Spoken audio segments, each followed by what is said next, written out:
Martin Luther King Jr. once said, "Change does not roll in on the wheels of inevitability, but comes through continuous struggle." The civil rights movement was a long and difficult battle for the equal rights of the Black community, and music was a powerful and positive force in shaping the civil rights movement through strong inspiration and community. Music serves three primary purposes for the civil rights movement. It served as a source of unity and morale for the activists of the day. It served as a vehicle for messaging and protest to reach people outside of the movement.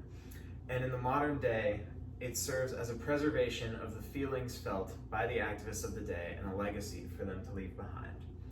So first, let's look at how music served as a unifier for civil rights activists during the struggles of the movement. Now, activists often sang in congregations, whether it be meetings, churches, or jails. And singing in these communities helped them to recognize that they had people behind them and gave them unity with one another and hope when things looked bad. The music was also often deeply rooted in Black culture and gave people connection to those around them and a stronger sense of community with the other activists during the movement. And not only was music a vehicle for activists to boost their own morale, it was also an effective call to action to inspire people to work for the cause. Many protest songs were derived from familiar traditional songs, and it made it easy for new activists to join in. A great example of this is the unofficial anthem of the movement, "We Shall Overcome." This song was popularized by Pete Seeger in the 1960s and was covered by many other artists over the years. "We Shall Overcome" was a traditional gospel hymn, and as you can see here, the lyrics and the notes were quite simple, with repeated lines such as "We shall overcome" and just a few notes within the entire song. This made it really easy for people to learn the song and all come together and sing as one group. On the other end of the protest music spectrum of the day, you had sharper, more forward songs such as "Mississippi Goddamn" by Nina Simone. Picket lines, school boycotts, they try to say it's a communist plot. "All I want is equality for my sister, my brother, my people, and me." Songs like this were incredibly important to the movement because they were incredibly forward with what the struggles were that the Black community was going through at the time.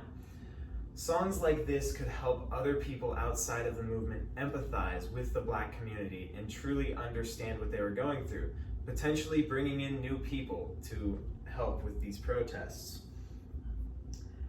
Now, all this protest music was incredibly important to the civil rights movement, so now let's look at how this music has lived on and shapes activism today. In the modern day, in movements such as Black Lives Matter, there are some very powerful artists such as Kendrick Lamar and Beyonce who have been leading the charge in modern day protest music in the Black community. These artists have been able to inspire millions through taking inspiration from those that came before them and making music that can truly inspire and help their community. And not only do we have artists like this that are carrying on the legacy of those who came before, many of these protest songs are commonly studied in schools today, which is incredibly important because these songs serve as a preservation for how the activists felt and can explain emotion in a way that a textbook never could.